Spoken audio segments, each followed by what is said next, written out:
Welcome to another edition of Access Higher Ed. This show seeks to keep you informed about what's happening in higher education here in the Berkshires and beyond. I'm your host, Christina Barrett, Director of Marketing and Student Recruitment at Berkshire Community College. Today we're talking about civic learning and engagement, and I'm joined by three guests, all of who also work at Berkshire Community College in various roles. I'm joined by Mary Parkman, Bree Morrison, and Kari Dupuis. Ladies, why don't you go ahead and introduce yourselves and tell our viewers a little bit about how you came to BCC and about your background. We'll start with Mary. Okay. I coordinate the service learning program at BCC, and I started my education at Hobart and William Smith colleges, and there I learned the importance of service. Our college had a large community service program. Our president was the former director of the Peace Corps, so that was just part of who he was and the legacy he wanted to bring to the college. So I first started doing service learning when I was in college as part of a political science class. So it's been a passion of mine for a long time, and I worked in social services before coming to BCC as the service learning coordinator. Great, great. Thank you, Mary.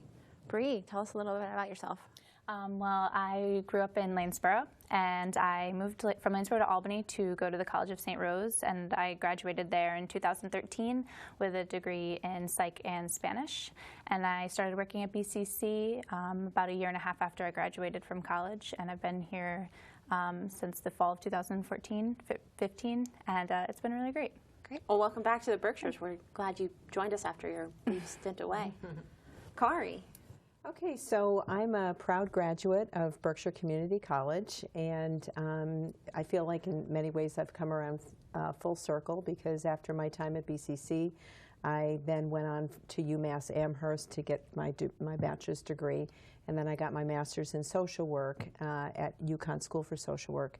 And then I worked as a school counselor at Herberg Middle School in Pittsfield for 16 years. And while I was doing that, I also went back to school and got my doctorate in social work.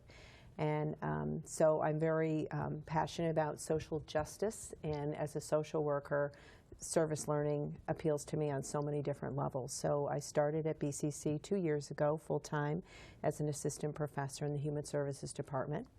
And then I started right away. I think that was actually in my second semester, actually, that I started service learning. And Mary and Bree were wonderful and helped me get going with that. And it's been a very positive experience having service learning in my courses. That's great. And we're excited to hear more about how that works in terms of including faculty and students in classroom settings to be involved. You had talked a little bit briefly about citizenship. What is that? What is the sort of the definition of citizenship, and why is that relevant to the work that you are all participating in? Mm-hmm. Well, a really all-encompassing definition of citizenship is that it's about taking responsibility for your community and taking action on behalf of your community, which is a very holistic approach to being a part of a community. So that's the overall mindset that we are instilling in our students with the service learning program. And then more specifically, since we're in higher education, we're in the business of education. So civic education is really about teaching students the competencies that they would need in order to be able to be an active and contributing member to their community, and also about public problem solving. So I think that's a nice way of looking at politics and civics, because obviously, you know, those can be loaded terms. But as far as the education route goes, we really want to engage students in public problem solving. Mm-hmm. So one example of that is that we've had environmental science students that have worked to monitor a pond called Baker's Pond in Kennedy Park in Lenox, Massachusetts. And the students have been collecting data about the status of that pond, how healthy it is. And the data that they collected was given to and shared with the Kennedy Park Commission.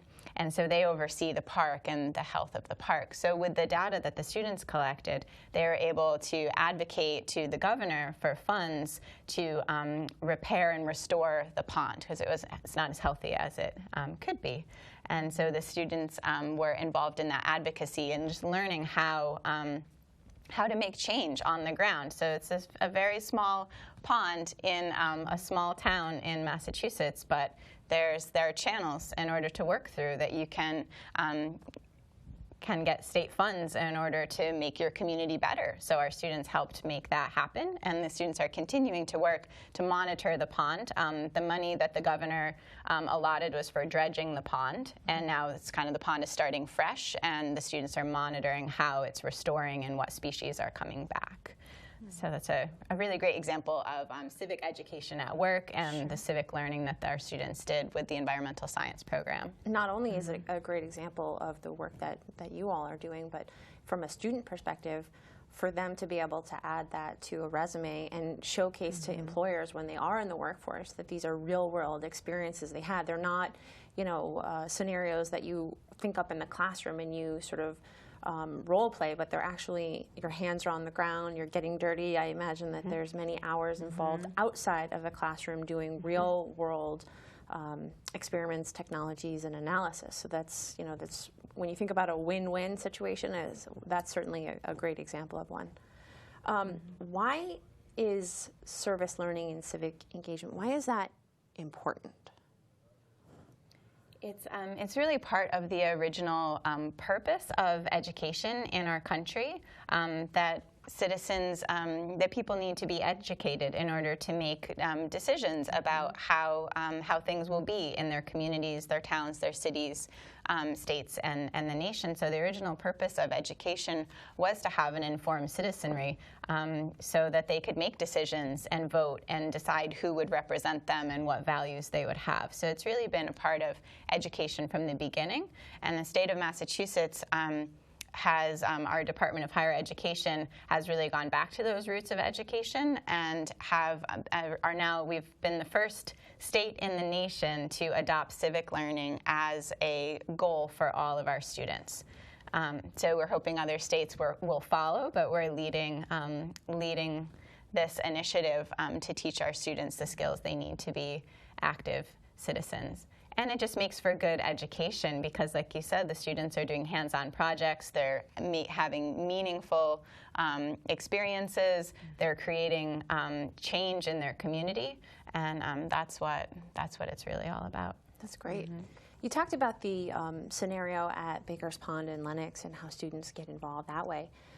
And I think, Brianne, you are sort of rallying behind an initiative that's coming up, and it's an annual event. Can you talk to us a little bit about what that is? Yeah, definitely. So this year we're really excited because this coming January we are hosting our 3rd annual Dr. Martin Luther King Jr. Day of Service. It's a national holiday. It is also a national day of service. It's put on by the Corporation for National and Community Service. They host it every year, and we are going forth again and hosting ours. And so this year, what our volunteers are doing, we have 3 possible volunteer sites that they can choose from. The first is working at the First United Methodist Church, which is at 55 Penn Street in Pittsfield. And they will be cooking and prepping and serving a community lunch, which is open to anyone that wishes to join. Our second site is working with Central Berkshire Habitat for Humanity. Last year, we were able to do the same kind of like indoor demolition renovation type stuff, and people were getting down and dirty. And we actually have some photos of that. Oh, cool, great, right? yeah. The folks want to put photos up from the last year day of service. Yeah. And you said that we've been doing this now for 3 years. Yep, this is our 3rd year doing it. So that's been a lot of fun. We actually even had President Kennedy. You can see she's right there. Working at what they were doing is going inside. They were ripping up floorboards and like taking down cabinets. So everybody had a really good time doing that. So I figured we'd bring that site back again. And Central Berkshire Habitat was really welcoming, and they said that they'd love to have us. So sure. And then there's really another one of the inside of that space. There we go. See? Yeah. There's Mike. He's tearing up floorboards. Yeah, they all had a good time. And our 3rd site this year is working with Gladys Allen Brigham Community Center. So our volunteers will be helping their staff work with activities that they do for the kids and the teens throughout the day. So I'm really excited. Our day will start at 9 o'clock. Everyone will meet at the First United Methodist Church in Pittsfield. Breakfast is included, and so we'll have a nice little welcoming ceremony. People will go off to their service sites, come back around 1:30 for community lunch, and then we will have a reflection, which is actually really what ties what we're doing together, with the day of service in with what we do with service learning is that everyone takes time to pause for reflection. So we sit down, we ask questions like, what did you learn? You know, what does that mean? And the most important one, which is, you know, what's next? So we're really excited to get that going again. How many students do you have participating every year, would you say? Last year, I want to say maybe we had about like 10 students or so, and then we had a good amount, or maybe like 7 students and like probably about 8 faculty. People brought their family. Kari brought her daughters. We had Senator Downing come, so that was really great. We also had Mayor Bianchi, so it was a really great time. And hopefully we're trying to expand. The day of service is open to anyone, so you don't just have to be a BCC student, or you know, you could even be faculty or staff.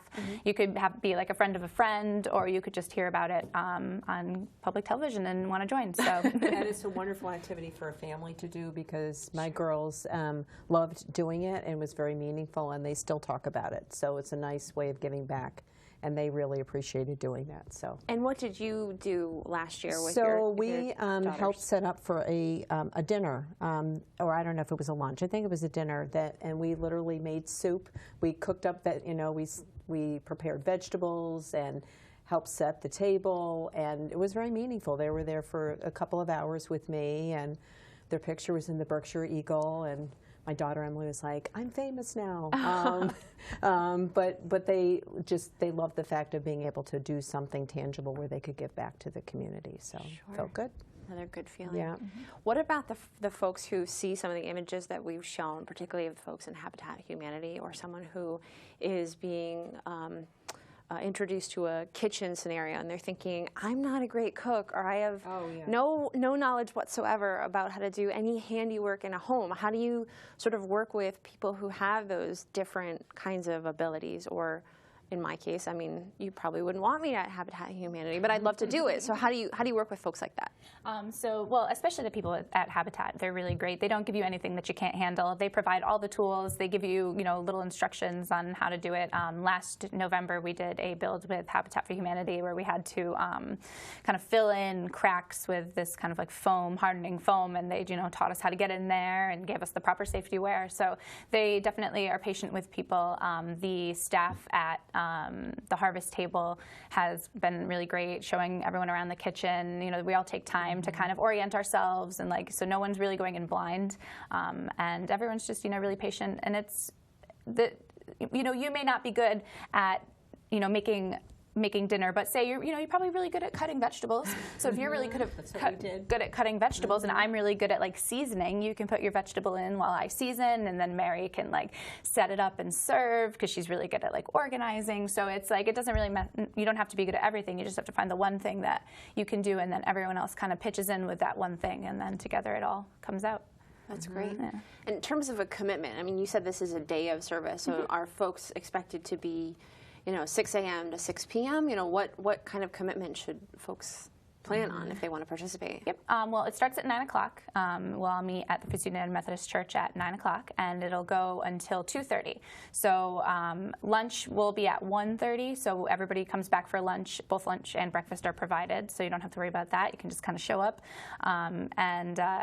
After lunch, we'll have reflection and cleanup, and before you know it, it goes by really quick. It seems like it's a handful, but by the time you get back and everybody gets really into lunch and chatting, and it just, before you know it, you don't even, people are sticking around after, you know, for longer, because they still want to like talk and like, you know, reflect, and so, yeah. Is the day of service, the Martin Luther King Day of Service, unique to Berkshire Community College, or are there other groups that also do service on that day? Oh yeah, no, it's a national event that goes on. You can go online to the dayofservice.gov, and it'll come up as just like places you enter your zip code, and it tells you like what's going on. I think Mary said last year or the year before, we had some people come over from New York because they went online to look and see what was going on, and we were the closest ones, so they showed up. Or Connecticut, I think it was, yeah. So it's all over the place. That's great. Yeah, that's a nice way that as a nation we can really rally around service on one special day. So it's wonderful to see that our community and our community college are finding ways to be involved too. So now, Kari, we had talked earlier about you joining the college and being a faculty member in our Human Services division, and how you wanted to use service learning in your classroom and in your curriculum and working with Bree and Mary. So just if you could talk a little bit about what it is that you've done with your students. Sure. So I teach 2 intro classes to human services. One is a community resources class, and the other is an intro to human services, or we call it a methods class.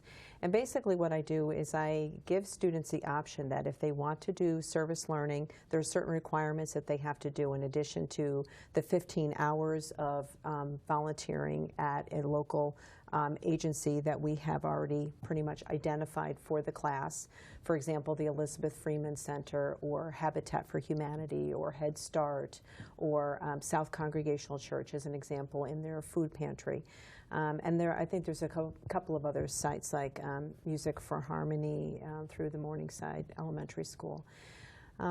So we identify those sites, and then students have a choice. They can either do the service learning project, which involves a journal and a paper, as well as the time spent at the site, or they could do like a community resources paper. It's a very specific paper that I have for the course. And I typically have, I think right now I have about 7 students in my community resources class that are doing a service learning project. Some are tutoring in a school. Some are working at, I know like at South Congregational Church have been previous sites. We even did a project, Reconnect was a site that we had. And I would love to see more at South Congregational Church because there's such a need there in the community in regards to food insecurity. So, but Head Start is another, and Habitat for Humanity, I know. And students have said it's a very meaningful experience. We also have field seminar in the Human Services program where they spend like over 100 hours in the field learning, working in human services in a semester. And so the service learning is a wonderful component that adds and contributes to those overall experiences for students going into the social work field. That's great. Yeah, That's so it's great. a meaningful experience. For folks that are just joining us here on Access Higher Ed, we're talking about civic learning and engagement, and I'm joined by 3 other professionals at Berkshire Community College, and they're doing a great job of sharing the many things and initiatives that are happening at the college. Cara, you were just talking about how you are integrating service learning into your classes, and it sounds like that's happening in a very seamless way. If I'm a student and I'm busy working and I'm going to school and taking 1 or maybe 2 classes, you know, sort of what's in it for me to participate in service learning? Well, I feel for, especially for in the field of social work, I feel like students, they love the opportunity. It adds, I think, to their overall quality of their educational experience. Those who choose to do service learning, it's never almost feeling like it's an extra amount of time or an extra responsibility. It's something that they're like, I really want to give back. I'm going into the field of social work as an example, and this feels right for them. But students also have a choice, and I think the majority of classes at BCC, they don't have to do service learning, so that could be a choice. But the truth is that if you don't do service learning, you're going to be doing a paper. And when you do a paper, you're going to be spending extra hours doing research and writing drafts and things like that. So would you rather be in the field, immersing yourself in the work of social justice as an example, and giving back and helping others and citizenship and so forth, or writing a paper? And some students will say, you know what, I'm doing field seminar this semester. It's too much for me to do that and service learning, but they have the choice. And so it's really a win-win situation. And not every student does it in my classes, but it's a good percentage that do. So, yeah. That's great. That's great. We've talked about a couple of different programs that are offered at the college, but Mary, I know that you've been involved with service learning at PCC for many years, and would love to hear some of the other projects that you've seen over time that have gone really well. Wow, we've had a lot of different projects over the years, and we've worked really closely with Berkshire United Way, with the Pittsfield Promise Initiative, encouraging reading among young people and their families. We've done community resource surveys connected to the Pittsfield Promise Initiative to gather information about what resources are available in the community for families and to help increase literacy. And the service learning luncheon, too, I love that. Can you explain a little bit about that? You do that every semester. That's nice. At the end of every semester, we celebrate all of the good work that our students, our community partners, our faculty, and our staff that support service learning have done over the semester. So we have a big lunch, and we recognize the students. They get certificates for their involvement.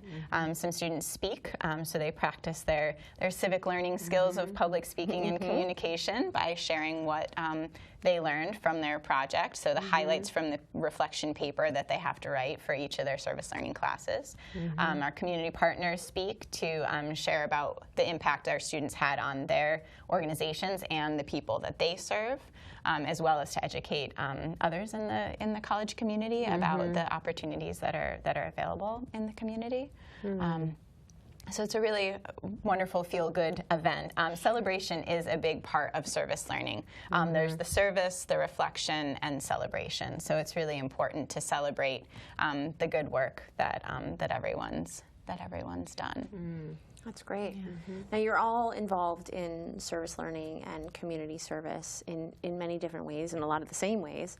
But I think a lot of folks are kind of curious is, what is it inside you? What is your motivation for sort of being involved? What makes you decide every day to get up and do the work that you do? Or perhaps what made you initially decide that this is a path that you kind of wanted to start it in?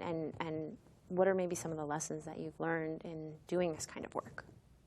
I can say for myself, going into the field of social work, I have always felt it's so important to give back, and it feels so good when you feel like you can make a positive difference in the world. And I feel like even if you start in your own, right in your own backyard, I think that's the best that we can do. Some of the problems seem so insurmountable, but if you can just start in a small section and give back and make a meaningful contribution, and it feels very good to know that we're encouraging students, but we're also making a positive difference in the world. So that's a wonderful part of my work. Great, great. Bree. Yeah, kind of along the lines with what Kari said, just knowing that, we're all kind of in this together, and that it seems like sometimes, with the media and everything, and it's everywhere, and, newspapers and text messages, it seems like the problems are so big and that we're never going to be able to tackle them, but to just work on being able to do, the next right thing, and what, we can affect, then that just kind of ripples out. And it's cool to see how many people, come together. I've always loved working with people and talking with people, and when you get out and do volunteering, it's very social, it's very active, so it's just a cool way to make friends and, also help out at the same time. That's great. Thank you.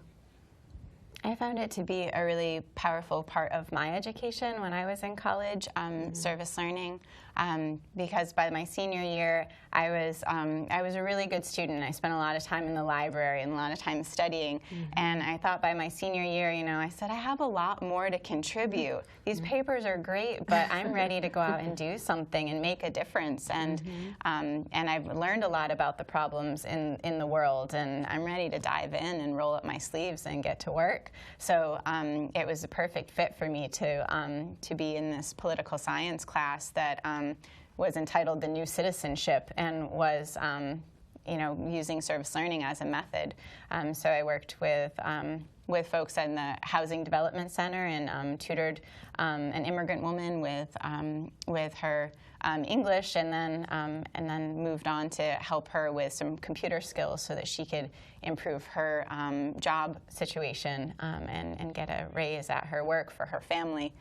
So it's powerful to see what kind of difference you can make through service learning and giving back. Sure, great. With just a few minutes left, if anybody wants to offer some advice, that if you're a viewer right now who maybe isn't at a college, but is finding really inspired by what you've all talked about, and they want to get involved, where do you start? Any thoughts? I think you focus on a couple of areas that you feel very passionate about. So if you love animals, you can contact the Eleanor Sonsini Animal Shelter or the Berkshire Humane Society as an example, and you can just make a phone call and say, how can I help? or if it's, you know, the Elizabeth Freeman Center as an example, you can just say, how can I help? And you might, time-wise, you might not have a lot of time, or maybe accessibility, it's difficult, but they can really accommodate various different things. It might be that you drop off some canned foods, or you volunteer a couple hours a week, but whatever works for your schedule. People just appreciate that you care and whatever your time you can commit to. And it's very meaningful for you to feel like you're giving back. That's great. That's great. I found that going online and looking for things online, there's so many events on Facebook that are going on, or you can just kind of Google, like for when I want to get involved kind of, you know, politically, I just kind of look into any sort of rallies or like gatherings, or, you know, if there's any like, you know, on Third Thursday, people will sometimes gather in groups and do things. So that's what I found to have been really helpful. And you can always just post a status on Facebook, hey, I'm looking to do this. Does anybody know? Because somebody knows a friend who knows a friend who knows a friend who works with what you want to do. So that's a good way to do it. That's a great point. Great, thank you. Well, it's been a real pleasure chatting with the three of you about all the great things that are happening at the college and beyond, and ways for folks to find ways to get involved. And we'll be looking for more information on the MLK Day of Service in January. And it's an annual event, so if you miss out this time, it's certainly an opportunity in a few months to be involved again. So if folks want to find out more information, where would you suggest that they call or visit? They can come to the Service Learning Office. They can also check out our webpage, which is berkshirecc.edu/service-learning. So you can check that out, and that'll have our information on there. That's great. We also have a Facebook page for BCC Service Learning. That's a good point. So the moral of the story is to stop by the college if you'd like, to find them online at the college's website, or to find them on Facebook. So again, thank you ladies very much, and thank you all for tuning in to Access Higher Ed.